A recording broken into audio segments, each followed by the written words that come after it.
भी काउंसलिंग लो, जितना भी लोग आपको बोले कि आप इस चीज़ से बाहर आ जाओ, आप बाहर आ सकते हो, कोशिश करो, लेकिन डिपेंड आपके ऊपर ही करता है। गुड मैनिफेस्ट कीजिए, अपना पूरा दिल का जितना भी बात है, फीलिंग्स है, आप डायरी में नोट डाउन कर सकते हो and you feel safe. Hi everyone, I hope आप सब ठीक होंगे। बहुत ही हिम्मत जुटा के आज मैंने ये वीडियो शूट करने का सोचा है और I don't know if I am going to post it और not, but I just wanted to record what I am going through currently. So yes, you have read it right. I am currently not in a good state of condition. Life में कुछ भी ठीक नहीं चल रहा and I'm not going deep in the scientific terms or definitions of anxiety or depression. But life में ऐसा होता है ना कभी कभार कि आप ऐसे मोड़ पे आ जाते हो जहाँ पे आपको कुछ भी करने को अच्छा नहीं लगता, आप अनप्रोडक्टिव हो जाते हो और दिन भर आप बिस्तर में लेटे रहते हो. आपका जो फेवरेट टाइम पास या फेवरेट थिंग्स होता था, जो आपको करने को अच्छा लगता था, वो आप नहीं करते हो.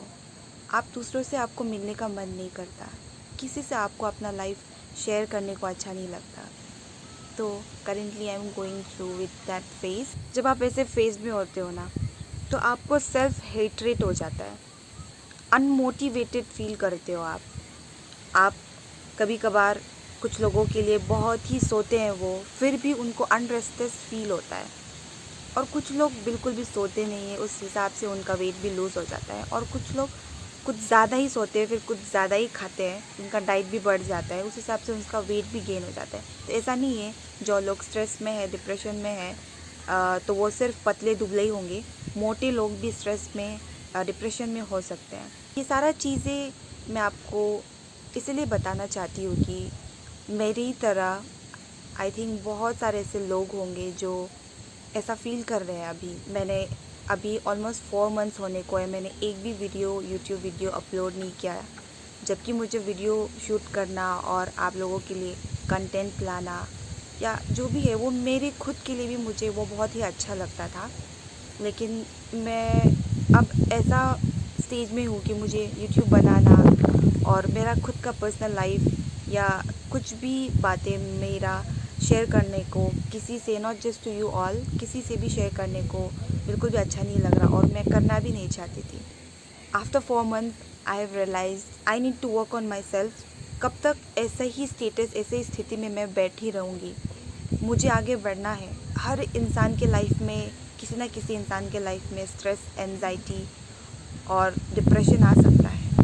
वो कोई भी रीज़न हो सकता है जिससे आप स्ट्रेस हो सकते हैं. फॉर सम पीपल वो बच्चों लोगों के लिए एग्ज़ाम्स हो सकता है, एग्ज़ाम्स का फेयर हो सकता है. अगर वो फेल हो गए तो लाइफ में उनको ऐसा फील हो सकता है कि अब 12th 10th ख़राब हो गया, फेल हो गया, तो आगे कैसे बढ़े, मेरा लाइफ पूरा ख़त्म हो गया है, ऐसा भी फील आ सकता है.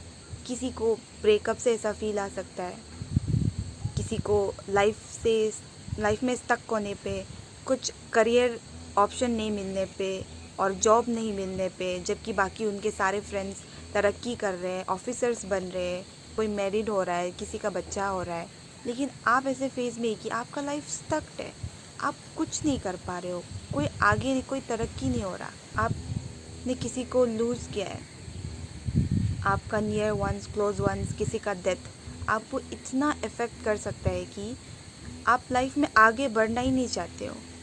आप उसी ट्रॉमा में हो, आप बस एक डिप्रेस जोन में चले गए हो जहाँ पे आपको का पास्ट याद आता है.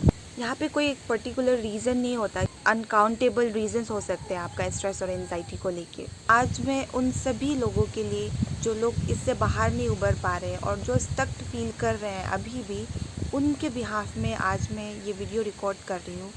और उन सब के साथ साथ मैं खुद के लिए भी ये रिकॉर्ड कर रही हूँ, ताकि कल को मैं जब देखूँ, आगे बढ़ूँ, तो मुझे पता चले कि मैंने बहुत ही अच्छा डिसीजन लिया है. किसी के लिए एंजाइटी, डिप्रेशन या स्ट्रेस को पार करने के लिए बस 1 दिन, 2 दिन या वीक भी लग सकता है और मंथ भी लग सकता है.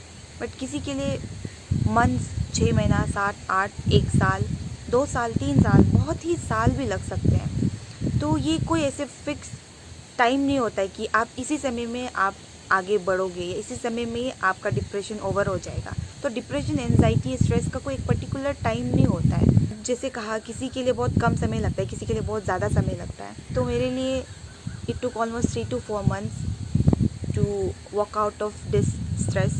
डिप्रेशन जोन में चले गए हैं और आपको पता भी नहीं चलता है कि आप एक्चुअली डिप्रेस भी हैं। ऐसा भी बहुत होता है केसेस, आप बिना कुछ भी रीजंस में आप रोने लग जाते हो। आप रात को रोते हो, आप दिन को रोते हो, पर आप किसी को आप जानने नहीं देते कि आप रो रहे हो या आप कोई तकलीफ़ आपको हो रही है। तो बहुत सारा खुद के ऊपर हमको काम करना होगा, वर्क करना होगा, खुद के ऊपर सेल्फ लव करना पड़ेगा, तभी जाके आप एज अ होल आपको फील होगा। बहुत ही ज़रूरत है आप अपने फैमिली एंड फ्रेंड्स के साथ रहना। अगर ऊपर से आप डिप्रेस्ड हैं और ऊपर से आप अकेले भी रहते हो, लोनली हो, तो और ज़्यादा आप डिप्रेस्ड फील करोगे।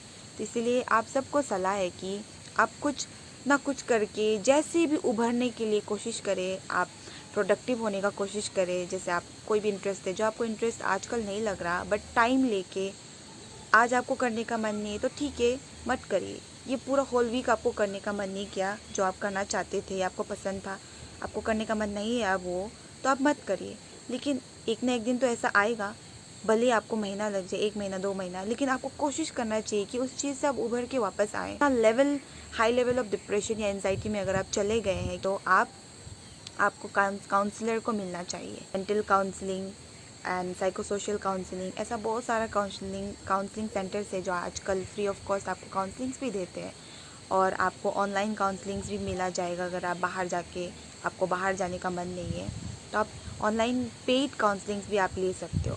लेकिन जैसे कि मैंने आप कहा, जितना भी काउंसलिंग्स लो, जितना भी लोग आपको बोले कि आप इस चीज़ से बाहर आ जाओ, आप बाहर आ सकते हो, कोशिश करो, लेकिन डिपेंड आपके ऊपर ही करता है।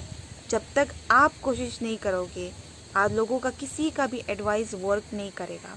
आपका ये प्रॉब्लम, आपका ये स्ट्रेस, एंजाइटी आपके लाइफ से नहीं जाएगा। मैंने कोशिश किया कि मैं ऐसे आइडली ना बैठूं। ऑल्दो ऑलमोस्ट 2-3 मंथ्स में सिर्फ बिस्तर में मैं लेटी रहती थी, कुछ भी प्रोडक्टिव नहीं होता था। ना ही खुद को क्लीन करती थी, ना ही घर को क्लीन करती थी, यूटेंसिल्स, क्लोथ्स, कुछ भी नहीं, घर पूरा ख़राब स्थिति में था।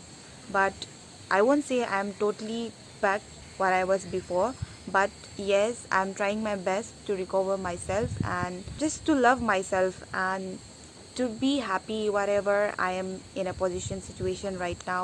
I don't want to go back in that situation where you feel lost, you feel demotivated. And yes, for that I have joined gym. जब आप फिज़िकली फ़िट रहते हो तो डेफिनेटली उसका असर आपका दिमाग में भी रहता है। And also try to do meditation भी बहुत ही हेल्प करता है इनर हीलिंग के लिए। एंड गुड मैनिफेस्ट कीजिए, जितना आप अच्छा गुड मैनिफेस्टेशंस की तरफ जाएंगे, उतना पॉजिटिविटी आपके लाइफ में आएगा। तो ये सारा आप ट्राई कर सकते हो। इनर हीलिंग, आपको बुक्स रीड कर सकते हो। बुक्स रीड करने से आपको अच्छा लगेगा, पॉजिटिव फील होगा। और अगर बुक्स ही नहीं सही तो आप किंडल भी होता है ऑनलाइन, या तो एक अच्छा मोटिवेटेड कोट्स आप इंस्टा में फॉलो कर सकते हो जो आपको मोटिवेट कराए। आप फ्लावर कल्चर में आपका टाइम को इन्वेस्ट कर सकते हो। या अगर टाइम बीइंग के लिए में अगर आपको कोई भी चीज़ से हैप्पीनेस, खुशी मिलती है तो वो आप कर सकते हो। B it online shopping and cooking, staying up with friends or going out or just to chill, even if to stay alone, that also you can do. What I'm trying to say is channel the feeling in something creative, make your own world, make your own happiness. And if you want to do journaling, you can journal. Journaling भी बहुत ही helpful होता है, क्योंकि mostly depression, anxiety वगैरह cases में आप किसी को अपना फीलिंग शेयर करना नहीं चाहते हो, तो आपको आपके डायरी में अपना पूरा दिल का जितना भी बात है, फीलिंग्स है, आप डायरी में नोट डाउन कर सकते हो। एंड यू फील सेफ, क्योंकि कोई भी यूँ ही आपका डायरी पढ़ेगा भी नहीं और आपका लाइफ एक किताब में बंद रहता है, बाहर भी रिवील नहीं होगा, तो वो भी आप कर सकते हो। And yes, journaling really help. सुबह सुबह उठ के आप जर्नलिंग कर सकते हो, आज का दिन आप क्या करोगे और आप दिन भर आपको कैसा फील हुआ है, आप उसको ट्रैक कर सकते हो थ्रू जर्नलिंग। तो that is also a very good option. Please do not give up. एक दिन ऐसा आएगा कि when you will look back and you will think that yes, you have did it. Girl, you can do anything. You can achieve anything in this world. So please keep trying your best and love yourself. And definitely one day the healing process will be over and you will be definitely fit and fine. You will feel relaxed and happy. that is that is the only thing we want currently in our life, because life में इतना सारा chaos आ गया. पहले ज़माने की तरह नहीं है कि हम लोग बहुत चिल रहते थे. जितना टेक्नोलॉजी और जैसे online culture, social media culture आ गया, उतना ही हम ज़्यादा स्ट्रेस रहते, compete करते एक दूसरा को सोशल मीडिया से. अगर आपको सोशल मीडिया से भी प्रॉब्लम होने लग गया है, जैसे आप दूसरे का लाइफ को खुद के लाइफ से कंपेयर करते हैं, तो try to like uninstall the apps at least for a time being, or maybe if you want to do it forever then also you can delete the app. जैसे Instagram से, जो मुझे भी लगता है कि टोटली अनवर्दी है. जैसे आप खुद को और ज़्यादा डिप्रेस कराते हो किसी और के लाइफ से कंपेयर करके. And all those things, small little details, but please you can try all these steps to at least recover yourself. I don't know if I'll able to continue this YouTube journey, but I will definitely try to make YouTube videos for you guys and for myself.